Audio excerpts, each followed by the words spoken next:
اعلیٰ حضرت بریلوی رحمۃ اللہ علیہ فرماتے ہیں بیٹیاں نازک شیشیاں ہوتی ہیں، ان کو تو ذرا سی چوٹ لگے تو ٹوٹ جاتی ہیں۔ دیکھیں کتنا بڑا جملہ کہا بریلی کے امام، نازک شیشیاں ہیں، ذرا کوئی آدمی گمراہ کرتا ہے ذرا خراب کرتا ہے۔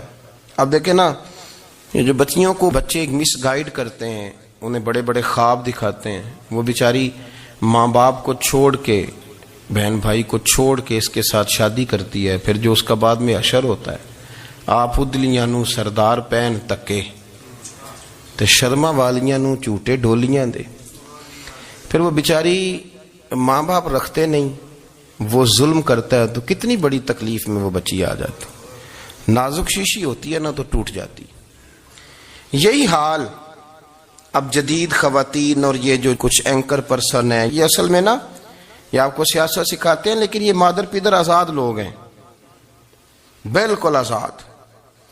یہ تو علماء شور نہ کریں، بات نہ کریں، گفتگو نہ کریں، مشائخ بات نہ کریں، اور یہ جو کچھ سنجیدہ اور دینی طبقہ ہے یہ کوئی شور نہ کرے، یہ تو روڈوں پہ ننگے ہو کے آ جائیں معاذ اللہ۔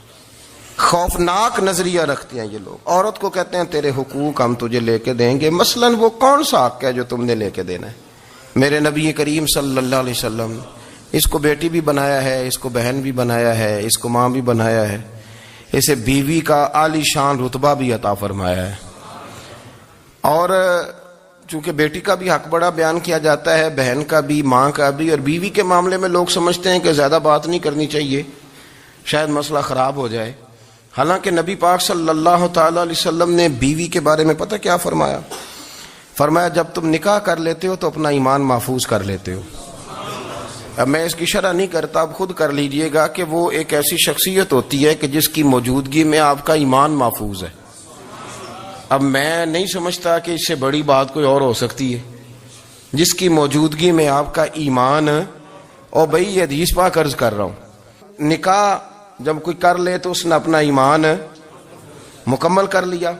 اس کا معنی یہ ہوا کہ آپ کا ایمان محفوظ ہے اس کی موجودگی میں، تو اس سے زیادہ بھی، یعنی ایمان سب سے قیمتی چیز ہے نا، تو اس کے محفوظ ہونے کی وجہ حضور نے نکاح بیان کر دی۔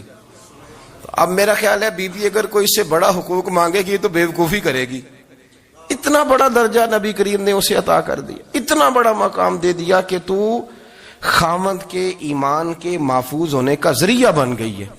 عورت کو جو حقوق رسول کریم صلی اللہ تعالی علیہ وسلم نے عطا فرمائے، نبی پاک نے جو حقوق دیے، دیکھیں نا، حضرت عبداللہ ابن عمر رضی اللہ تعالیٰ عنہ کی اہلیہ بیمار تھی، تو جلدی جلدی سے وہ آئے، تو جب بہت جلدی ہو، سفر بڑا شدید تھا، تو آپ نے جلدی سے نماز ادا کی، جلدی سے چلے۔ آپ کے خادم کہنے لگے حضور خیریت ہے؟ فرمایا میری بیوی بیمار ہے۔ تو اس نے عرض کی حضور آپ کی اہلیہ بیمار ہے، تو آپ نے نماز بھی جلدی سے پڑھی، سفر بھی جلدی جلدی کیا۔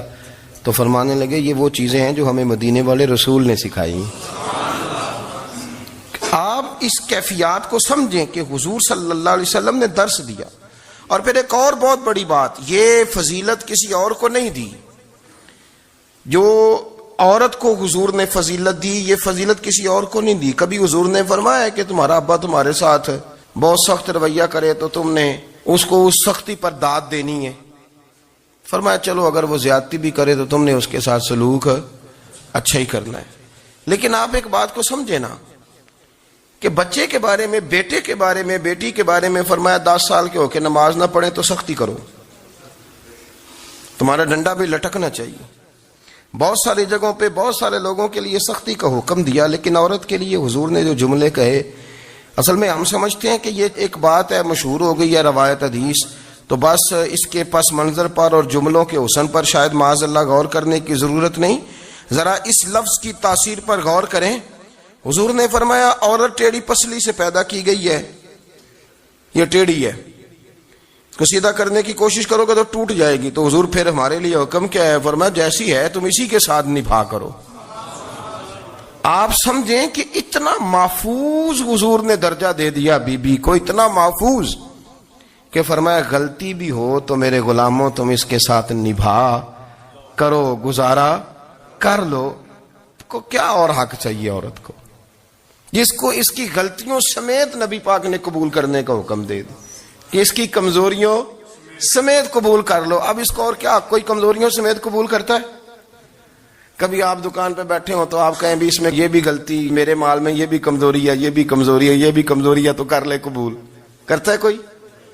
کوئی شخص ایسا ہو جو کسی چیز کی کمزوریاں بیان کر کے کہ اسے قبول کرو؟ پر رسول کریم صلی اللہ تعالی علیہ وسلم نے نا ہمیں سبق دیا، حضور نے ہمیں درس دیا، نبی پاک نے ہمیں پیغام دیا. فرمایا یہ ٹیڑھی ہے، سیدھی کرنے کی کوشش کرو گے تو بیچاری ٹوٹ جائے گی، تو اس کے ساتھ نبھا کر جاؤ. آپ میری بات کو سمجھیے گا. چلیں میں اس پر ایک اور بخاری مسلم کی حدیث پڑھتا ہوں. حضرت سلمان فارسی رضی اللہ تعالیٰ عنہ اور حضرت ابو درداء کے درمیان بھائی چارہ تھا. مکے سے مدینے جب لوگ آئے تو حضور نے بھائی بھائی بنایا تھا. ان کے درمیان بھائی چارہ تھا تو ابھی پردے کی آیات نازل نہیں ہوئی تھیں تو لوگ ایک دوسرے کی طرف جاتے تھے. حضرت سلمان فارسی رضی اللہ تعالیٰ عنہ حضرت ابو درداء رضی اللہ تعالیٰ عنہ کے گھر میں تشریف لے گئے تو دیکھا کہ ان کی بیوی بڑی غمگین بیٹھی ہیں. تو ہم نے فرمایا بہن کیا ہوا؟ تو کہنے لگی تمہارے بھائی کو دلچسپی کوئی نہیں رہی، ہر روز روزہ رکھ لیتا ہے اور ساری ساری رات نفل پڑھتا ہے. حضرت سلمان فارسی کہنے لگے ٹھیک ہے کر لیتے ہیں بندوبست. نماز دین ہے کہ نہیں؟ دین ہے نا یہ چیزیں. لیکن حضرت سلمان فارسی جناب ابو درداء سے کہنے لگے آج میں نے تیرے گھر میں رہنا رات کو، کیونکہ وہ تو ساری رات نماز پڑھتے تھے، نفل پڑھتے تھے. انہوں نے کہا ٹھیک ہے. ایک بستر لا کے بچھا دیا حضرت سلمان فارسی کے لیے. سلمان فارسی فرمانے لگے دوسرا بھی لا. کہا وہ کیا کرنا ہے؟ فرمانے لگے تو نے بھی سونا ہے، میں نے بھی سونا ہے، تو نے بھی سونا ہے. عشاء پڑھیں گے اور پھر دونوں سوئیں گے. کہا میں نے تو نماز پڑھنی ہے. فرمایا تہجد کے وقت اٹھ کے پڑھیں گے، اللہ کے رسول بھی رات آخری حصے میں جا کے نماز پڑھتے. ادھر ساتھ سلا لیا. وہ تھوڑی کو دیر سوئے، اب عادت تھی ساری رات اٹھنے کی. ذرا اٹھنے لگے بستر سے تو حضرت سلمان فارسی فرمایا چپ کر کے سو جا، وہ بڑی رات پڑی ہوئی، چپ کر کے سو جا. وہ لیٹ گئے، پھر اٹھنے لگے تو فرمایا سو جا چپ کر کے، بڑا ٹائم ہے. سحری کے وقت اٹھے، نفل پڑھے. ان کا ارادہ تھا روزہ رکھنے کا تو فرمانے لگے کل رکھا تھا نا نفلی روزہ؟ جی رکھا تھا. پرسوں بھی رکھا تھا، ترسوں بھی رکھا تھا. فرمایا آج نہیں رکھنا، آج میں تیرا مہمان ہوں، سارا دن کٹھے مل کے روٹیاں کھائیں گے، آج نہیں روزہ رکھنا. سلا دیا. اب حضرت ابو درداء رضی اللہ تعالیٰ عنہ کہہ تو کچھ نہ سکے، پر کہنے لگے سلمان تم پتہ تم کیا کر رہے ہو؟ نہ تم نے مجھے رات اٹھ کے زیادہ نفل پڑھنے دیے، سویرے روزہ نہیں رکھنے دیا. تو حضرت سلمان فارسی کہنے لگے کوئی لمبی بات تو نہیں نا، چلتے ہیں نا ابھی فجر میں مسجد نبی میں تو نبی پاک کو بتاتے ہیں. سرکار دو عالم علیہ السلام کی خدمت میں تو اپنی بات کرنا، میں اپنی کروں گا. حضور نتیجے کا اعلان فرما دیں گے، بات طے ہو جائے گی. حاضر خدمت ہوئے، عرض کی یا رسول اللہ صلی اللہ تعالی علیہ وسلم یہ ساری رات نفل پڑھتے ہیں، ہر روز روزہ رکھتے ہیں، ان کی اہلیہ غمگین بیٹھی ہیں، حکم فرمائیں. تو نبی پاک صلی اللہ علیہ وسلم نے فرمایا پھر ہوا کیا؟ یا رسول اللہ میں نے رات سلایا ہے، سحری میں اٹھایا ہے، سویرے روزہ نہیں رکھنے دیا. نبی پاک نے فرمایا سلمان فارسی نے ٹھیک کیا، سلمان فارسی نے ٹھیک کیا. پھر حضور نے فرمایا، نبی کریم نے فرمایا ابو درداء تیرے اوپر اگر اللہ کا حق ہے، اس کے رسول کا حق ہے، دین کا حق ہے، تو فرمایا تیری آنکھ کا بھی تیرے اوپر حق ہے، تیرے وجود کا بھی تیرے اوپر حق ہے. یہ حضور نے فرمایا تیرے بچوں کا بھی تیرے اوپر حق ہے، تیری بیوی کا بھی تیرے اوپر حق. اس حق کو بھی سمجھے. حقوق اللہ بھی ہیں، پر تیری آنکھ کا بھی تیرے اوپر. کیا مانا کہ تیری آنکھ سونا چاہتی ہے تو اسے سلا بھی. تیرے وجود کا بھی تیرے اوپر حق ہے، تو تیرا وجود آرام کرنا چاہتا ہے تو اسے آرام بھی کرا. اور پھر وہاں نبی پاک صلی اللہ علیہ وسلم نے فرمایا میں تم سب سننا یہ لفظ حدیث کے. حضور نے اسی موقع پر فرمایا میں تم سب سے زیادہ اپنے رب کو جانتا ہوں اور میں تم سب سے بڑھ کر اپنے رب سے ڈرتا ہوں. حضور فرمانے لگے میں روزہ بھی رکھتا ہوں، افطار بھی کرتا ہوں، یعنی کبھی رکھتا ہوں اور کبھی نہیں رکھتا. فرمایا میں نفل بھی پڑھتا ہوں اور اپنی بیویوں کو وقت بھی دیتا ہوں. سرکار مسجد میں بھی آتے تھے، نواسوں کے ساتھ کھیلا بھی کرتے تھے، ان کے ساتھ پیار بھی کرتے تھے. تو اتنے بڑے حقوق حضور نے بیان فرمائے عورتوں کے کہ تمہاری بیوی کا بھی تمہارے اوپر. لو ایک حدیث بخاری کی اور یہاں بیان کر دیتا ہوں. ایک شخص نے آ کے عرض کی یا رسول اللہ صلی اللہ تعالی علیہ وسلم جہاد کے لیے تیاری ہو گئی ہے، صفیں بن رہی ہیں، مجاہدین کی تیاری ہے، تو میرا بھی نام لکھ دیا گیا ہے مجاہدوں کی لسٹ میں، لیکن یا رسول اللہ صلی اللہ تعالی علیہ وسلم میری بیوی نے حج کی تیاری کر لی ہے. اور میرے دوستوں نے صحابہ نے میرا نام مجاہدین کی لسٹ میں لکھ دیا تو میرے لیے کیا حکم ہے؟ یہ بخاری مسلم ہے۔ تو نبی پاک صلی اللہ تعالی علیہ وسلم نے فرمایا جہاد پہ کوئی اور چلا جائے گا تو بیوی کے ساتھ حج کرنے جا، اسے محرم کی ضرورت ہے، وہ تیرے بغیر کیسے جائے گی؟ مجاہدین کو تو اور مجاہد مل جائے گا، پر تو اپنی بیوی کے ساتھ جانا۔ نبی پاک صلی اللہ علیہ وسلم نے مرد کو محافظ بنایا ہے، عورت کو مرد کا قیدی نہیں بنایا، بلکہ عورت کو حفاظت عطا کی اور مرد کو اس کا محافظ بنایا۔ اب بچیاں آزاد ہونا چاہتی ہیں، اور آزادی بھی وہ والی کہ جو بنیادی طور پر آزادی نہیں، فحاشی ہے۔ میں نے بہت پہلے کہا ہے کہ اسلام بیٹیوں کو قیمتی سمجھتا ہے۔ جس بندے کے پاس 20 تولے سونا ہو وہ چوک میں لے کے نہیں آتا، وہ قیمتی چیز ہے، اس نے چھپا کے رکھی ہوتی ہے۔ تو جو نبی پاک صلی اللہ علیہ وسلم کا کلمہ پڑھنے والے بیویاں، اسلام انہیں قیمتی سمجھتا ہے، کہتا ہے کہ تم قیمتی ہو لہذا گھر کے اندر رہو، تم باہر نہ ہو۔ لیکن عورتیں ہیں کہ ان کو بلا وجہ لوگ خراب کر دیتے ہیں اور بلا وجہ وہ اس مغالطے کا شکار ہو جاتی ہیں۔ اب آگے بڑھتے ہیں۔ قرآن مجید نے سورہ نور کی آیت نمبر 30 میں کہا کہ کل للمؤمنین یغضوا من ابصارہم، فرمایا کہ اے محبوب علیہ السلام مومن مردوں سے کہہ دو کہ اپنی نظریں جھکا کے رکھیں، اپنی نظریں۔ اور اگلی آیت میں فرمایا وَقُلْ لِلْمُؤْمِنَاتِ يَغْضُضْنَ مِنْ أَبْصَارِهِنَّ، فرمایا کہ اے محبوب مومن عورتوں سے بھی کہہ دو کہ اپنی نظریں جھکا۔ مرد بھی اپنی نظر جھکا کے رکھے گا عورت کی طرف، لیکن یہ ساری پابندی صرف مرد پر نہیں، عورت بھی غیر محرم کا چہرہ نہیں دیکھے گی، اس پر بھی اسی طرح نظر جھکانے کا حکم ہے جس طرح کے وہ ہر دکاندار کو بھائی جان کہہ کے گفتگو کرنے کی اس کو بھی اجازت نہیں ہے کہ وہ بھی وہ سمجھے کہ پابندی تو مرد نے کرنی تھی، میں نے تھوڑی کرنی تھی۔ وہ جس کے پاس جائے، جہاں بھی جائے، ڈاکٹر کے پاس جائے، باہر جائے، تو وہ جس طرح مرضی اس کا دل چاہے وہ بات چیت کرے، اس کی عورت کو بھی اجازت اسلام نہیں دیتا۔ بنیادی طور پہ اسلام شرم و حیا کا دین ہے، حیا کی بات کرتا ہے۔ حیا کی جب ہم تعریف کرتے ہیں تو حیا کی تعریف یہ ہے کہ کوئی کبھی چیز دیکھ کے نا تو آپ کی طبیعت میں کراہت محسوس ہو، آپ کوئی غلط جملہ منہ سے نکالتے ہوئے ذرا جھجکیں، آپ کوئی غلط بات کرتے ہوئے تھوڑا بوجھ محسوس کریں۔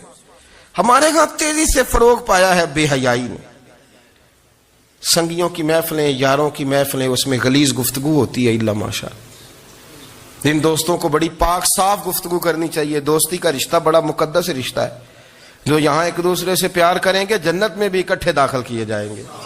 شرط یہ ہے کہ پیار اللہ رسول کی رضا کے لیے ہو، لیکن اس کے اندر اگر آپ کی گفتگو کچی ہو، کمزور ہو، فحاشی والی ہو، عریانی والی ہو، وہ ہمارے ہاں تو اب اس کو لوگ فیشن سمجھتے ہیں، اس کو مردانگی کی علامت سمجھتے ہیں کہ وہ جی ساری باتیں جی وہاں ہو گئیں اور جس کا جو جی چاہا اس نے کہا۔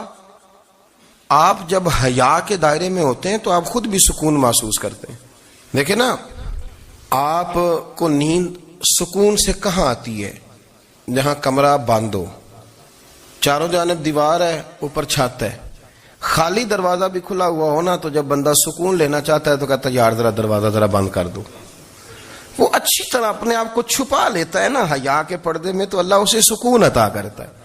اور جو اس سے بھی زیادہ ٹھنڈی نیند میں جانا چاہتا ہے وہ کہتا ہے لائٹ بھی بند کر دو۔ اب وہ مکمل طور پہ سمجھتا ہے کہ میں چاروں جانب سے چھپ گیا ہوں، اگر میں کھل کے بھی سو جاؤں گا تو میرا چونکہ پردہ قائم ہے تو مجھے کوئی دشواری نہیں ہوگی۔ آپ جب چھپ جاتے ہیں، جب آپ حیا کے اندر سمٹ جاتے ہیں، جب آپ چادر کے اندر آ جاتے ہیں تو آپ بہت ساری جگہوں پہ آسانی محسوس کرتے ہیں۔ تو حیا تو آپ کو سکون دیتی ہے، حیا تو دل کو راحت دیتی ہے۔ میں بڑی ذمہ داری سے بات عرض کرتا ہوں، قرآن مجید نے نا ایک مقام پہ مذاق کو، ایک مزاح ہوتا ہے خوش طبی، وہ نہیں، مذاق اڑانا، قرآن پاک نے نا مذاق کو ایک جگہ پہ جاہلوں کا طریقہ بھی قرار دیا ہے۔ بنی اسرائیل کے لوگوں سے حضرت موسیٰ نے کہا کہ گائے ذبح کرو اور ایک ٹکڑا مقتول کو مارو، زندہ ہو کے خود بتا دے گا مجھے کس بندے نے قتل کیا۔ تو کہنے لگے آپ ہمارے ساتھ مذاق کر رہے ہیں۔ تو قرآن مجید کہتا ہے کہ حضرت سیدنا موسیٰ علیہ السلام فرمانے لگے اعوذ باللہ ان اکون من الجاہلین، فرمانے لگے میں اللہ کی پناہ مانگتا ہوں کہ میں جاہلوں میں سے ہو جاؤں۔ یہ مذاق کرنا تو جاہلوں کا طریقہ ہے. اگر آپ کی زبان سے بے حیائی کا جملہ نکل گیا، اگر آپ کی زبان سے بے حیائی کا جملہ نکل گیا، آپ نے کہہ دیا کہ ہم آزاد لوگ ہیں، جو مرضی کریں گے، جو مرضی کہیں گے، جو ہمارا دل میں آئے گا کریں گے، تو پھر تو لوگ آپ کا وہ حشر کریں گے کہ آپ سے برداشت ہی نہیں ہوگا. جس کا لوگ مذاق بنا لیتے ہیں اور جو مذاق بن جاتا ہے پھر اسے کوئی جینے دیتا ہے. آپ حیا کی چادر میں چھپیں گے تو بچیں گے. اگر آپ نے اپنا مذاق بنوا لیا یہ کہہ کہ میں نے مرضی کرنی ہے، پھر یاد رکھنا چھپنے کو جگہ نہیں ملے گی، پھر تکلیف میں آ جائیں گے، پھر بہت بڑی اذیت کا شکار ہو جائیں. شرم و حیا، عرب کے اندر جو کنواری لڑکیاں تھیں ان میں بڑی حیا ہوتی تھی. الحمدللہ میں بڑے فخر سے کہتا ہوں کہ میرے پنجاب کی، میرے پاکستان کی بیٹیاں بھی 20 دفعہ ان کا ابا کہے تیری شادی کرنی ہے تو وہ آنکھ نہیں اٹھا پاتی آج بھی. یہ تو وہ چند لوگ ہیں جو کہتے ہیں ہم ہائی کلاس ہو گئے، ہمیں نہیں پتا کہ وہ روشن خیال ہو گئے ہیں کہ روغن خیال ہو گئے، پتہ نہیں کدھر چلے گئے. ورنہ ہماری بیٹیاں آج بھی جب ان سے ان کا باپ، ان کی ماں بات کرتی ہے تیری شادی کی، تو وہ تو شرم کے ساتھ پچھلے سے پچھلے کمرے میں چھپتی ہیں. یہ اللہ نے فضل کیا ہوا ہے اس ملت پر. تو عرب کی لڑکی بڑی حیا والی ہوتی تھی، اس سے کوئی بات کرنی پڑتی تھی تو 20 دفعہ بات کی جاتی، پھر بھی وہ عورت چھپتی پھرتی تھی. حضرت عائشہ صدیقہ رضی اللہ تعالیٰ عنہ فرمانے لگیں میرے نبی پاک صلی اللہ علیہ وسلم عرب کی کنواری لڑکیوں سے بھی زیادہ حیا کرنے والے. قاضی اعجاز مالکی نے، شیخ عبدالحق محدث دہلوی نے، دیگر بزرگ جو سیرت نگار گزرے انہوں نے لکھا ہے کہ نبی پاک صلی اللہ علیہ وسلم کے اندر 100 مردوں سے زیادہ طاقت تھی. 100 مردوں سے زیادہ طاقت. اب جو بات کہنے لگا ہوں، جو نتیجہ دینے لگا ہوں، اس پر خاص توجہ آپ فرمائیں گے. ذرا فکری طور پر، نظریاتی طور پر ایک چیز کو سمجھیے. ہم سمجھتے ہیں کہ جوان لڑکا ہے جی جو مرضی کرے، عمر ہے جی. آپ ذرا بات پر غور کیجئے گا کہ حضور صلی اللہ علیہ وسلم میں طاقت 100 مردوں سے زیادہ ہے اور حیا کنواری لڑکیوں سے بھی زیادہ ہے. ذرا اس بات کا تقابلی جائزہ کیجئے گا کہ طاقت 100 مرد سے زیادہ ہے لیکن حیا کنواری لڑکی سے بھی زیادہ ہے. اس کا معنی یہ ہوا کہ جس ٹہنی کو پھل زیادہ لگ جاتے ہیں وہ جھکا کرتی. تو حیا تو حسن ہے، حیا تو آپ کو پاک صاف کرے گا، حیا تو آپ کو نرالا کرے گا، انوکھا کرے گا. وہ ہمارے ایک دانشور ہے، انہوں نے مضمون لکھا، کئی باتیں بڑی پسند آتی ہیں. وہ کہتے ہیں کہ میری اہلیہ، ان کو بھی کسی نے مس گائیڈ کر دیا تھا، حالانکہ اچھی خاتون ہے، کسی نے مس گائیڈ کر دیا. تو وہ بھی سماجی اور ویلفیئر اور یہ خواتین کو شوق ہوتا نا بننے کا، تو وہ بھی سماج کے اندر اچھا مقام تلاش کرنے کے موڈ میں آ گئی. تو کہیں ایک دن جانا تھا تو بڑی بن سنور کے میرے ساتھ وہ گاڑی میں بیٹھ گئی. تو میں گاڑی میں، عورتوں کو یہ بھی مسئلہ ہوتا ہے نا کہ ہماری تعریف کرو، تو کئی دفعہ بعض مردوں بیچاروں کو جھوٹ بولنا پڑتا ہے، تو زبردستی کراتی ہیں نا جی. تو اس میں گنجائش بھی دی ہے شریعت نے گنجائش دی ہے کہ کبھی بیوی کو راضی کرنے کے لیے خلاف واقعہ بات کرنی پڑے تو کر لینی چاہیے. تو وہ کراتی بھی ہیں. 3 موقع پر خلاف واقعہ بات کرنے کی اجازت ہے. واقعے کے خلاف بھی آپ بات کر سکتے ہیں. جنگ کے موقع پر 2 لوگوں کو صلح کرانے کے لیے اور بیوی کو راضی کرنے کے لیے کر لیں کوئی ایسی بات، بے شک اپنی طبیعت پہ جبر کر کے کر لیں، گنجائش ہے، اجازت ہے. تو وہ کہتے ہیں جب وہ گاڑی میں میرے ساتھ بیٹھی بن سور کے، تو وہ تقاضا کرنے لگی کہ میں نے بڑے اچھے کپڑے پہنے ہیں پر آپ نے توجہ نہیں کرائی. تو سیاںا بندہ تھا، وہ چاہ رہا تھا کہ میری خاتون سمجھ جائیں. وہ کہتے ہیں مجھے پتا تھا کہ بیچاری مس گائیڈ ہو گئی ہے، دل کی بڑی اچھی ہے، سیاਣੀ ہے، لیکن اس کو کچھ خواتین نے، کچھ لوگوں نے مل کے اس کو ذہن غلط کر دیا ہے کہ سماج میں نکلو، باہر جاؤ، کام کرو، فلاں کرو، اپنی مرضی سے جیو. تو میرے ساتھ گاڑی میں بیٹھی کہیں جانے کے لیے، تو مجھ سے کہنے لگی کہ آپ نے میری طرف توجہ ہی نہیں کی، آپ نے کوئی ذکر ہی نہیں کیا کہ میں کیسی لگ رہی ہوں. تو وہ کہتے ہیں میں نے اسے کہا کہ اگر تو ناراض نہ ہو تو پھر میں صحیح والی تعریف کر دوں. تو اس نے کہا کہ آپ کر دیں. تو کہتے ہیں میں نے درد سے اور خلوص سے اپنی بیوی سے کہا، خلوص کے ساتھ.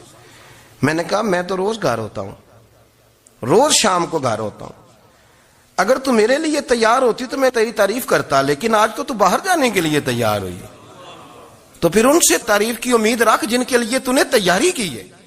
میرے لیے تیاری کرتی تو میں تو ہر شام تیرے پاس ہوتا ہوں. کہتے وہ میرے لفظوں میں درد تھا تو وہ بھی رو پڑی اور کہنے لگی آپ گاڑی روک دیں, مجھے باہر جا کے کسی کو راضی نہیں کرنا, میں نے اسے راضی کرنا ہے جس کو رب کریم نے میرا شوہر بنایا اور میرے لیے منتخب کیا ہے میرے ماں باپ کو, میں واپس لوٹتی ہوں. یہ ایک پہلو ہے سلگتا ہوا, اس کو سمجھا جائے. رسول کریم صلی اللہ علیہ وسلم عرب کی کواری لڑکیوں سے زیادہ حیا والے تھے, کواری لڑکیوں سے زیادہ حضور حیا فرمایا کرتے تھے. جب خانہ کعبہ کی مکہ شریف میں تعمیر ہو رہی تھی نا, اہل عرب اس کو تعمیر کر رہے تھے, تو نبی پاک صلی اللہ علیہ وسلم اپنے چچا حضرت عباس کے ساتھ خانہ کعبہ کی تعریف میں مصروف تھے. تو عرب کے لوگ چونکہ لمبا کرتا پہنتے تھے پیروں تک, تو نیچے اگر کسی وقت کوئی چیز نہیں بھی ہوتی تھی تو کسی کو وہ نظر نہیں آتی تھی, چونکہ پردہ رہتا تھا, ایک لمبا کرتا پہنا ہوا ہوتا تھا. تو جب بچے, سرکار کی عمر مبارک بھی ابھی تھوڑی تھی, تو اس طرح بچے جب نکلتے تو وہ کئی دفعہ اپنی تہمت اتار دیتے نیچے سے, اور کوئی مزدوری کرنے لگتے تو 3-4 طے کر کے نا تہمت کی کندھے پہ رکھ لیتے. جس طرح کبھی دیہاتوں میں لوگ کپڑا سر پہ رکھتے تھے کہ اوپر اگر کوئی وزنی چیز رکھیں گے تو وہ تکلیف نہیں دے گی. نبی پاک صلی اللہ علیہ وسلم بھی سب لوگوں کے ساتھ خانہ کعبہ کی تعمیر میں شامل تھے. تو حضرت عباس رضی اللہ تعالیٰ عنہ نے کہا حضور سے, ابھی اعلان نبوت بھی نہیں فرمایا تھا, بھتیجے آپ بھی تہمت اتاریے, یہ صحیح مسلم میں حدیث موجود ہے, اور اس کو کندھے پہ رکھ لیجیے, آپ اینٹیں اٹھا اٹھا کے لا رہے ہیں تو ذرا آپ کو تکلیف نہیں ہوگی. تو سرکار دو عالم صلی اللہ علیہ وسلم سے یہ بات کہی اور پھر جلدی سے حضور کی تہمت کو نکال کے نا, حالانکہ لمبا کرتا پہنا ہوا ہے, تو وہ جیسے ہی ان کے کندھے پہ رکھا اینٹیں رکھنے کے لیے, تو سرکار تو زمین پہ گر گئے, بے ہوش ہو گئے, آنکھیں آسمان کی طرف, اور پھر حضور پکار رہے ہیں آزاری آزاری آزاری, میرا تہمت دے دو, میرا تہمت دے دو. کبھی کوئی شخص اس وجہ سے بھی بے ہوش ہوا ہے کہ میرے وجود سے کپڑا اتر گیا ہے, حالانکہ سرکار پر وہ بے ہوشی بھی نبی پاک کا وہ جو غلبہ ہے نا شرم و حیا کا, اس کی وجہ سے ہوئی. ورنہ تو حضور فرماتے ہیں کہ میری آنکھیں سو جاتی ہیں, دل تو میرا اس عالم میں بھی جاگتا رہتا ہے. تو سرکار زمین پہ تشریف لے آئے, آنکھیں میرا تہمت دے دو, میرا تہمت دے دو. تو جلدی سے انہوں نے تہمت دیا تو حضور نے باندھ لیا. پھر طبیعت مبارک میں تسلی ہوئی, یعنی ہم اس رسول کے غلام ہیں کہ جن کے تو وجود سے کپڑا اتر جائے تو حضور برداشت نہیں کرتے, قبول نہیں فرماتے, تکلیف شروع ہو جاتی. لیکن یہاں نوجوان ہیں اور بڑا قد کاٹ ہے اور بڑے بڑے سمجھدار لوگ ہیں, گرمی آتی ہیں تو شارٹ کپڑے پہن کے گھومتے ہیں, ان کو خیال نہیں کہ یہ وہ والا لباس ہے جو باہر تو کیا گھر میں اماں کے سامنے نہیں پہننا چاہیے, بہنوں اور بیٹیوں کے سامنے نہیں پہننا چاہیے. آپ کی گفتگو میں شرم و حیا ہو, آپ کے لب و لہجے کے اندر حسن ہو. آپ کو پتہ ہے نبی پاک صلی اللہ علیہ وسلم نے فرمایا میری امت میں سب سے زیادہ حیا کرنے والے عثمان غنی ہیں, عثمان غنی سب سے زیادہ حیا کرنے والے. آپ فرمایا کرتے تھے جب سے حضور کا چہرہ دیکھا ہے میں نے کبھی اپنی شرمگاہ بھی نہیں دیکھی, میں نے آنکھوں کا وضو نہیں توڑا, اور جب سے حضور کے دست مبارک میں نے بیعت کے لیے سیدھا ہاتھ بڑھایا تو پھر سیدھا ہاتھ میں نے کبھی گندگی کو نہیں لگایا. حیات. آپ باتھ روم کے اندر بھی غسل فرماتے تھے تو کپڑوں سمیت کرتے تھے. کسی نے کہا حضرت جی واش روم کے اندر کیوں نہیں کپڑے اتارتے؟ آپ فرمانے لگے باہر بندوں سے حیا کرتا ہوں, اندر جاتا ہوں تو رب سے حیا آنی شروع ہو جاتی, وہ تو دیکھ رہا ہے نا. تو میں جو بات آپ کی خدمت میں عرض کرنا چاہتا ہوں اس کو آپ سمجھیے گا میرے عزیز, کہ شرم والا مزاج, گفتگو بھی شرم والی, آنکھیں بھی شرم والی, لباس بھی شرم والا, دوستی یاری بھی شرم والی, بہت ساری ایسی باتیں. دیکھیں نا آپ ذرا, میں نے کہا کہ باتوں کو سن کے گزر نہ جایا کریں, اس کی گہرائی پر غور کریں. حضور علم کا سمندر ہے, سرکار سے زیادہ علم دنیا میں کسی کے پاس موجود نہیں ہے, اور صحابہ کو موقع ملا ہوا ہے اس سمندر سے فیض لینے کا. لیکن ان کی حالت یہ ہے کہ حضرت علی المرتضیٰ فرماتے ہیں 14 دن گزر جاتے, حضور سے کوئی سوال پوچھنا ہوتا تھا پر میں شرم کے مارے نہیں پوچھ پاتا تھا. 14 دن بخاری شریف میں موجود ہے. ایک دن نبی پاک صلی اللہ علیہ وسلم نے پوچھا صحابہ سے کہ وہ کون سا درخت ہے جس کے پتے نہیں گرتے, اور وہ درخت اس طرح ہے جس طرح مومن ہوتا ہے, وہ درخت میرے مومن کی طرح بتاؤ. حضرت عبداللہ ابن عمر فرماتے مجھے پتا تھا کہ وہ کھجور کا درخت ہے, لیکن چونکہ ابو بکر صدیق بھی بیٹھے ہیں، عمر فاروق بھی بیٹھے ہیں، مولا علی بھی بیٹھے ہیں، عثمان غنی بھی بیٹھے ہیں، اتنے اتنے جید لوگ بیٹھے ہیں، تو مجھے حیا آتی تھی کہ میں کیوں جواب دوں. کہتے ہیں سرکار نے کئی دفعہ پوچھا، لوگوں نے کئی اور درخت بتائے، پر فرمایا تمہارا جواب درست نہیں ہے. آپ حیا کے اس پہلو پر غور کریں کہ سوال کا جواب آتا ہے. سوال کا جواب یعنی مجھے سوال کا جواب آتا اور پھر میں دوں نہ، مجھے بدعزمی نہ ہو جائے گی. یہ کیسے ممکن ہے کہ میری رات گزر جائے، مجھے پتا بھی تھا اور میں نے بتایا نہیں. بہت سارے لوگ آ کے بہت ساری باتیں بتاتے ہیں، بہت ساری باتیں وہ سمجھاتے ہیں، تو ہم غور سے ان کا چہرہ دیکھنے لگ جاتے ہیں، کہتے ہیں یار اس کا تو دعویٰ تھا کہ میں سمجھنے آتا ہوں، تو یہ تو ہمیں سمجھا رہا ہے. چلو الحمدللہ ہم سمجھنے کو تیار ہے. لیکن میرے عزیز پتہ بھی ہے جواب کا، علم بھی ہے، لیکن فرماتے ہیں میری حیا نے مجھے اجازت نہ دی کہ میں جواب دوں. آپ فرماتے ہیں پھر حضور سے صحابہ نے عرض کی کہ یا رسول اللہ آپ ہی بتا دیں وہ درخت کون سا ہے. تو حضور نے فرمایا بھئی وہ کھجور کا درخت ہے. تو آپ فرماتے ہیں میں دل میں کہہ رہا تھا کہ الحمدللہ میرا جواب درست ہے، حالانکہ میں نے جواب دیا ہی نہیں. تو لفظوں میں حیا، جملوں میں حیا، آنکھوں میں حیا، اٹھنے میں حیا، بیٹھنے میں حیا، چلنے میں حیا ایک خوبصورت حسن ہے. اور نبی پاک صلی اللہ علیہ وسلم نے فرمایا جب تو بے حیا ہو جائے نا پھر تو آزاد ہے، پھر تو جو مرضی کا، پھر تو جو. اس لیے بزرگ جب کسی کو بے حیا کہتے تھے نا، اللہ اکبر، اور جب کسی کو کہتے تھے نا یہ بے حیا ہے تو لوگ سمجھتے تھے کہ ہلکی سی بات کر دی ہے، لیکن ان کا معنی یہ ہوتا تھا کہ بس بھائی اب اس کے ساتھ کوئی کلام کرنے کی ضرورت ہے، اس کو اب اصلاح کی ضرورت نہیں، یہ بے حیا ہے. کیا معنی؟ کہ اب یہ جو اس کے دل میں آئے گا وہ کرے گا، جو اس کی طبیعت چاہے گی وہ کرے گا، اب یہ کسی پہلو بھی قابو آنے کو تیار بے حیا ہو گیا. بے حیائی بہت بڑا عیب ہے. اور جو لوگ کہتے ہیں کہ ہمیں بالکل آزادی ہونی چاہیے، ہمارا اپنا جسم ہے تو ہماری اپنی مرضی چلے گی. ایک وزیر صاحب ہیں، پتہ نہیں میں ان کو جانتا تو نہیں، انہوں نے سینٹ میں تقریر کی ہے، میں نے ان کی بات سنی ہے. اس نے کہا نہیں بھائی جسم رب کا ہے تو مرضی بھی تو رب کریم کی چلے گی، اور مرضی بھی اللہ کی. یہ مجھے تھوڑا سا مسئلہ ہے جسم پر، کبھی کبھی مجھے کثرت سفر سے الرجی ہو جاتی ہے. میرے ساتھ لوگ نا دل سے پیار کرتے ہیں، شاید ہی کوئی اچھا ڈاکٹر ہو جس تک میرے سنگی مجھے لے کے نہ گئے ہوں، پر جسم اللہ کا ہے نا، مرضی بھی جب وہ چاہے گا صحت دے گا.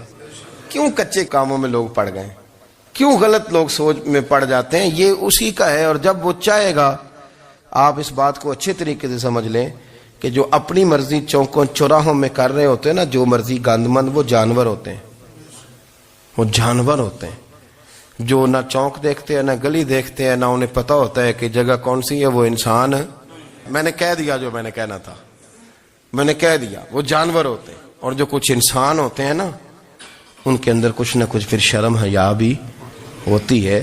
وہ چوکوں چوراہوں میں وہ حرکتیں اور وہ کام نہیں کرتے جو جانور کرتے ہیں.